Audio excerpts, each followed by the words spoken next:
Caitlin Clark entered the WNBA with momentum few rookies have ever seen, breaking records, packing stadiums, and shifting mainstream attention to women's hoops. But now, just as her stardom was expected to help redefine the league, everything's frozen. No new CBA, no free agency moves, no official plans for the 2026 season. Clark, along with peers like Lexie and Sophie Cunningham, is caught in a system that's stalled out at the worst possible time. The players say they've waited long enough for transparency and fair revenue sharing. Management, despite boasting record numbers in 2024, still insists the books show losses. It's a conflict headed straight for a collision, and the impact could be seismic. If the league can't strike a deal, it risks losing not just the season, but the trust of its athletes and fans. If you're here for the real story and not the filtered version, subscribe. And if you're sticking around for the next meltdown, you better definitely subscribe. The players' demands go far beyond salaries. They're pushing for recognition, agency, and long-term investment. A strike wouldn't just pause the WNBA's rise. It could fracture its foundation. For Clark, Cunningham, and the entire roster of locked-out athletes, the cost of compromise may now be higher than the cost of walking away. Caitlin Clark had barely settled into her rookie season when the WNBA's foundation started to crack beneath her. The league's collective bargaining agreement officially expired on January 10, 2025. 2 years of negotiation. Zero results. Not even a framework for a new deal. The timing couldn't have been worse. Just as Clark had become the breakout face of the league, the contract that ensured her ability to even play in it was gone. The warning signs weren't subtle. Players have been speaking out for months about the lack of transparency, the stalled discussions, and their growing suspicion that league management had no intention of meeting them halfway. For Clark and her peers, the expiration wasn't a footnote. It was a siren, one that could derail their careers before they even fully... Lexie, like many rising stars, had signed onto the WNBA's promise of progress. She'd watched the growth in real time, sold-out arenas, booming ratings, and an influx of new fans. But behind the scenes, the players' union was bracing for a fight. The CBA was their lifeline, dictating everything from salary caps to travel standards. And now it was gone. What remained was uncertainty. Free agency had ground to a halt. Lexie wasn't the only one left in limbo. Without a CBA in place, no contracts could be finalized, no trades processed, and no moves made. The April draft? Completely up in the air. Hull, like dozens of other players, had no clue what her future looked like. The energy shifted overnight, from hopeful to... Sophie Cunningham had never been shy about her stance on player rights. As negotiations deteriorated, she became one of the most vocal critics of the league's handling of the process. When the Players Association parked a giant inflatable rat outside the NBA store in New York, it wasn't a stunt. It was a message. The league, in the players' eyes, was stalling, delaying, and hoping the athletes would blink first. Cunningham and other veterans felt the weight of history. This wasn't just about salaries. It was about respect, about being taken seriously. The players were demanding 70% of net revenue, a massive leap from what they were being offered. Meanwhile, league executives were clinging to a proposal that capped max salaries at $1.3 million. Cunningham saw through it.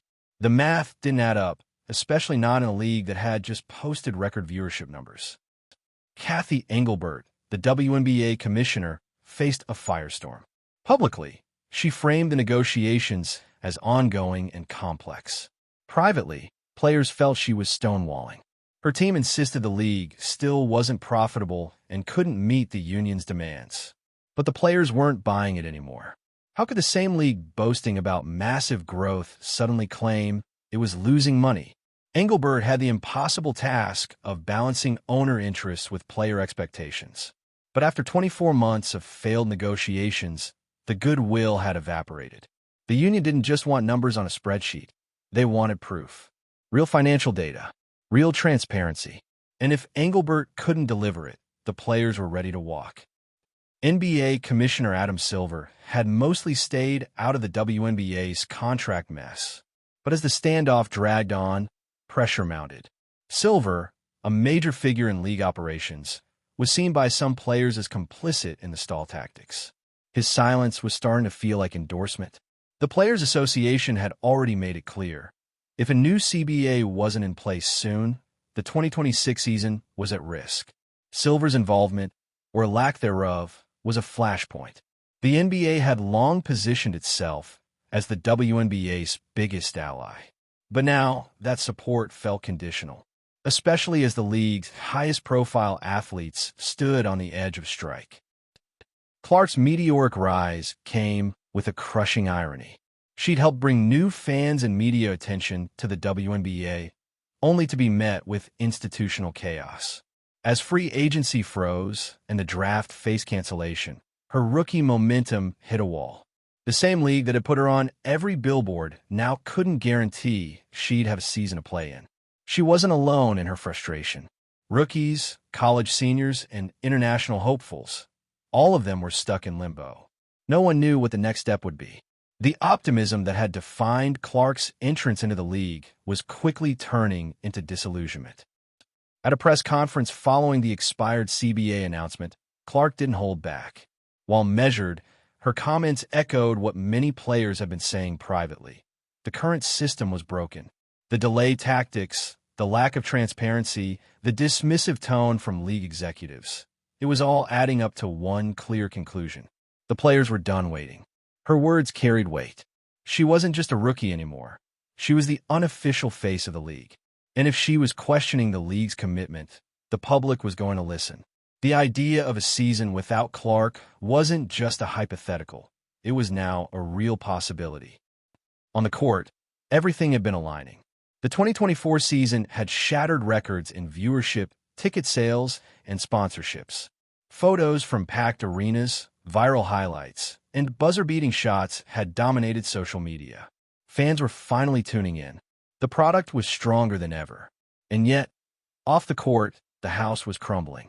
The disconnect between the league's public image and internal dysfunction couldn't be more glaring. The players had delivered. The league had grown. But instead of reinvestment, they were being met with delay and denial. The 2026 season now hung by a thread. If a deal wasn't reached soon, the momentum the WNBA had built could vanish. For Lexie Hull, who had spent the offseason training and strategizing for what should have been a breakout year, the freeze was more than frustrating. It was insulting. Players like her had worked to elevate the game, only to be stalled by a system unwilling to share in the success. Hull had done her part. The league hadn't. The draft delay was a direct hit to the next wave of players, too. Hull knew what it meant to prepare for that life-changing call, only to have it clouded by uncertainty. With contracts off the table and negotiations stuck in purgatory, the upcoming class of rookies was stuck in a holding pattern. No team meetings, no guarantees, no path forward. Sophie Cunningham had warned this was coming.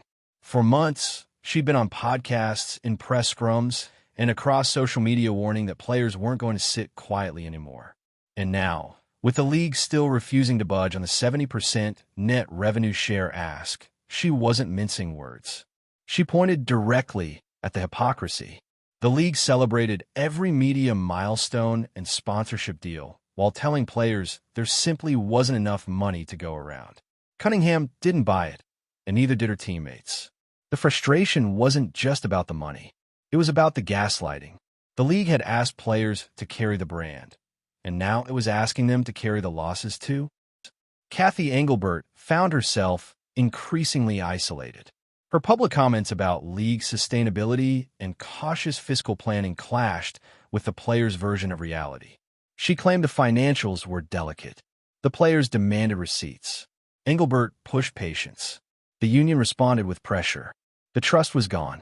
After 24 months of delay, the expiration of the CBA didn't feel like a negotiation milestone.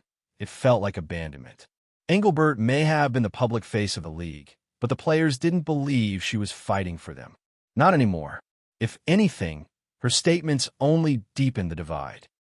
Adam Silver's name started trending, and not for the right reasons. Fans and analysts began calling out his absence. His occasional mentions of the WNBA in NBA media circuits started to ring hollow. If the NBA was the big sibling, then why wasn't it stepping up now? Players were clear. The league needed leadership. The owners needed to come to the table. And if Silver had any real influence, now was the time to use it. The optics of silence were deafening. The WNBA had helped elevate his reputation as a progressive commissioner, but his distance from the CBA crisis exposed the limits of that brand. Clark had gone from NCAA legend to WNBA lightning rod in a matter of months. The league had leaned hard into her popularity, using her image to sell tickets, boost broadcasts, and market itself to a new generation. But with the CBA expired, her path forward was foggy. She had front-row seats to a league in turmoil, and it was wearing on her. Clark's frustration was becoming increasingly visible, not in angry rants, but in the tone of her interviews, the edge in her voice, the way she chose her words. She wanted to play. She wanted to grow the game. But how could she when the league couldn't guarantee its own future? During a sit-down with local media, Clark said the quiet part out loud. The players weren't just tired, they were ready to act. Her tone wasn't theatrical. It was calm, direct, and firm. She acknowledged the risk of a strike. She didn't flinch. It wasn't just about contracts. It was about dignity. For years, women in the league had been told to wait, for better pay, for better conditions, for better media deals. Clark wasn't interested in waiting anymore. And if the strike came, so be it. Because what's the point of record-breaking stats if the league can't even protect its players? The next time Clark stepped behind a podium, the tension was sharper. Reporters pushed for answers on whether a strike was inevitable. Clark didn't give them a soundbite. She gave them a statement. The league, she said, was at a crossroads. Players were tired of being treated as accessories to the league's brand instead of partners in its success. She didn't want to strike. No one did. But if that's what it took to force a transformational deal, then the players were ready. Her comments echoed across social feeds and sports radio shows. This wasn't just about women's basketball anymore. It was about labor, equity, and power. Every viral highlight from the 2024 season now looked like a relic from a different time. Action shots of packed arenas, top plays shared across networks, celebratory locker room moments. All of it felt disconnected from the crisis unraveling behind the curtain. The league had momentum. The players had support. And yet, here it was, grinding to a halt over a disagreement that felt solvable if the will existed. Fans were confused, some angry, others worried. But one thing was clear, the players weren't bluffing. They had the leverage. They had the unity. Now, they just needed the league to meet them. Sophie Cunningham didn't just speak for herself anymore. She was channeling the growing rage of an entire locker room. When asked if the WNBA's refusal to move on the CBA was an act of neglect, she didn't hesitate. It's not just neglect, she said. It's disrespect. Cunningham knew what it looked like when leadership stalled until the spotlight faded. But this time, the spotlight wasn't fading. The union wasn't just filing paperwork and holding quiet meetings. They were organizing, strategizing, making it loud. Players across teams were unified. Off-court friendships became on-court alliances. Cunningham wasn't grandstanding. She was laying the groundwork for a standoff. And the message was simple. This league does not run without us. For Clark, the weight of it all was personal. This was supposed to be a defining chapter of her career. Instead, she was watching the excitement she helped generate get swallowed by a system too scared or too stubborn to evolve. Her frustration was sharp, but her sadness cut deeper. She'd brought millions of eyes to the game, and now the league might shut the door on those eyes entirely. The irony didn't escape her. Clark had done everything right. She'd played the media game, she'd shown up for fans, she'd elevated the product, and now the rug was being pulled out. No guarantees, no clarity, just a growing list of what-ifs. And behind her eyes, you could see it. This wasn't just a lost season. This was a betrayal. Kathy Engelbert attempted to do damage control, but it wasn't landing. Her talking points about sustainability and long-term investment rang hollow when players were demanding real-time accountability. The league, she said, was committed to growth, but couldn't explain why that growth wasn't translating into fairer deals for the athletes driving it. When pressed about the 70% revenue share demand, Engelbert deflected to vague numbers. But the players weren't asking for estimations. They wanted access. They wanted the books open. And the more Engelbert delayed, the clearer it became that the league's leadership either didn't understand the players' value or just didn't want to admit it. Adam Silver's silence had turned into a storyline of its own. Fans began to wonder why someone who regularly touted his support for women's sports was nowhere to be found in this crisis. Silver had spoken passionately about WNBA expansion, broadcast deals, and brand partnerships. But when it came to labor negotiations, radio silence. That silence was costly. It sent a message that when things got complicated, the support was conditional. Players weren't just waiting for Engelbert to act. They were watching Silver too. His platform was massive. His influence undeniable. But when the league most needed a show of unity, all they got was distance. Clark's interviews started shifting in tone. Early on, she was hopeful, trying to stay optimistic. But by now, her responses were edged with exhaustion. She talked about the league's potential in past tense. She talked about wanting transparency, but not expecting it. And when asked if she'd consider sitting out, she didn't dodge. Clark wasn't threatening. She was stating facts. She knew her value. The union knew her value. If the league wasn't willing to step up, the players were ready to walk away. Not out of ego, but out of necessity. For the first time in years, the WNBA's future wasn't just uncertain. It was in real jeopardy. Lexie Hull had already begun weighing alternatives. Players with overseas opportunities started revisiting offers. Europe, Australia, even marketing gigs outside of basketball. Without a CBA, there are no safety nets. Hull, like many, loved the game, but love doesn't pay the bills. And sentiment doesn't sign contracts. Hull's quiet exit strategy mirrored what many players were privately considering. If the league wasn't going to protect their careers, they had to do it themselves. This wasn't a bluff. It was a backup plan. And if too many players took it, the league wouldn't just face a strike. It would face a talent drain. At another press conference, Clark spoke directly to the fans. She thanked them for sticking with the league through the highs and lows, but she didn't sugarcoat it. If the league didn't negotiate in good faith, there wouldn't be a 2026 season. It wasn't a scare tactic. It was the truth. The message resonated far beyond the WNBA. Commentators, players from other leagues, and even former skeptics were paying attention. The strike threat had crossed over. It wasn't niche anymore. It was national. Clark had never sounded more certain. This wasn't about walking away from a game. It was about demanding a league that deserved the players in it. The highlight reels looked different now. Every slow-motion shot of Clark hitting a three, every celebration between Hull and Cunningham, every arena full of screaming fans, it all looked like a memory from a league that might not exist a year from now. Not because the game wasn't good enough, but because the system behind it was too broken to evolve. Fans scrolled through their favorite moments, wondering if that was it. If 2024 was the peak. If this was how it all ended. Not with a loss on the court, but with a lockout in the boardroom. The disconnect was devastating. The talent was undeniable. The demand was real. But leadership had stalled, and now the clock was. Sophie Cunningham didn't just want a better deal. She wanted a reckoning. This wasn't about bonuses or perks. This was about the basic dignity of being paid and treated like the professionals they were. Every time the league paraded its growth statistics, but refused to adjust the structure that kept players in second-class conditions, it proved the point the union had been making all along. She spoke with the intensity of someone who had been biting her tongue for too long. When the cameras turned on, she didn't blink. Cunningham made it clear that the players were ready to take this to the edge, not for drama, not for headlines, but because that's what real leverage looks like. The owners had a decision to make: evolve or face a full-blown strike. Clark, meanwhile, wore the weight in every interview. She hadn't come to the league expecting perfection, but what she walked into was dysfunction that bordered on sabotage. The fans were here.